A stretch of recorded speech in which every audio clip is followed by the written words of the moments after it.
अहम खबर आप तक पहुंचाएंगे। मनशियात स्मगलिंग केस राना सनाउल्लाह के जुडिशल रिमांड में 14 रोज की तौसी कर दी गई है। इंसानी मनशियात अदालत का राना सनाउल्लाह को 16 नवंबर को दोबारा पेश करने का हुक्म स्पेशल जज सेंट्रल खालिद बशीर ने बतौर ड्यूटी जज केस की समाअत की है।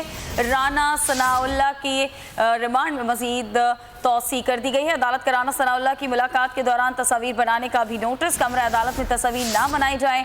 जज खालिद बशीर की जानिब से आज अदालत में ये बात कही गई। अदालत में तफ्तीशी अफसर का कॉल डेटा रिकॉर्ड भी अदालत में पेश कर दिया गया। राना सनाउल्लाह के वकील सैयद फरहाद अली शाह और आजम नज़ीर तार पेश।